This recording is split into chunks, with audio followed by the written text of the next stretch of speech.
थुंग थुंग एक नंबर का नशेड़ी और जुआरी था। सुबह आंख खुलते ही उसे दारू चाहिए होती और दिन भर वह जुआरियों के साथ ताश पीटता रहता। इधर घर में बीवी बच्चा भूख से रोते रहते, पर थुंग थुंग को अपने परिवार से ज्यादा अपने नशे से मोहब्बत थी। लेकिन एक दिन जुए की लत ने थुंग थुंग को पूरी तरह बर्बाद कर दिया था। वह अपना सब कुछ हार गया था। जब देने को एक फूटी कौड़ी नहीं बची तो जुआरियों ने उसे कुत्तों की तरह पीटा। जैसे तैसे थुंग थुंग वहां से जान बचाकर भाग आया, लेकिन नशे में धुत थुंग थुंग को रास्ता नहीं दिखा और अनजाने में वह एक सुनसान श्मशान में चला आया। तभी उसकी नजर जमीन पर पड़ी एक दारू की बोतल पर गई। बोतल देखते ही थुंग थुंग अपना सारा दर्द भूल गया और जल्दी से उसने बोतल का ढक्कन खोल दिया। ढक्कन खुलते ही बोतल से काला धुआं निकला और एक शैतान बाहर आया और फटी हुई आवाज में बोला, मैं सदियों से कैद था, तूने मुझे आजाद किया है। मांग, तेरी कोई एक आखिरी इच्छा पूरी करूंगा। तू चाहे तो मैं तुझे सोने का महल दे दूं। थुंग थुंग ने जोर से डकार ली और बोला, अबे महल का क्या करूंगा, झाड़ू लगाने में थक जाऊंगा। एक काम कर, मुझे कभी खत्म न होने वाली दारू की बोतल दे दे और एक ऐसी ताश की गड्डी दे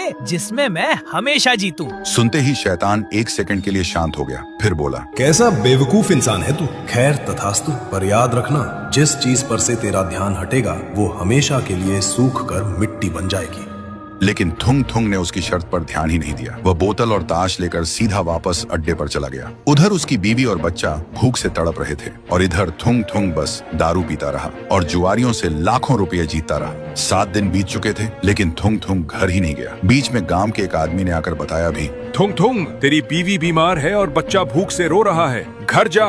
पर नशे में चूर थुंग थुंग हंसकर बोला, अबे रोने दे, एक बाजी और जीत लूं, फिर उनकी जिंदगी बदल दूंगा। फिर 7 दिन बाद थुंग थुंग नोटों से भरा बोरा लेकर नशे में झूमता हुआ घर पहुंचा। घर पहुंचते ही वह चिल्लाया, अरे कहाँ छुपी हो चिंटू की माँ, बाहर आओ, देख तेरा पति आज राजा बन गया है, आज तो दावत होगी। लेकिन कोई आवाज नहीं आई। फिर वह दूसरे कमरे में गया। उसने देखा उसकी बीवी और बच्चा आमने सामने बैठे हैं। थुंग थुंग हंसते हुए उनके पास गया और बोला, अरे नखरे क्यों कर रही है, देख कितना पैसा लाया हूँ। लेकिन जैसे ही उसने अपनी बीवी के कंधे पर हाथ रखा, उसकी बीवी का सिर धड़ से अलग होकर जमीन पर गिर गया। ये देखते ही थुंग थुंग का नशा 1 सेकंड में उतर गया। फिर उसने घबराकर अपने बच्चे को छुआ, लेकिन बच्चे का पूरा शरीर सूखी हुई मिट्टी की तरह भुरभुराकर हवा में उड़ गया। तभी वहाँ वह शैतान आया और एक डरावनी हंसी के साथ बोला, मैंने कहा था ना थुंग थुंग, जिस चीज से तेरा ध्यान हटेगा वो मिट्टी बन जाएगी। तूने 7 दिन अपने परिवार को मुड़कर नहीं देखा।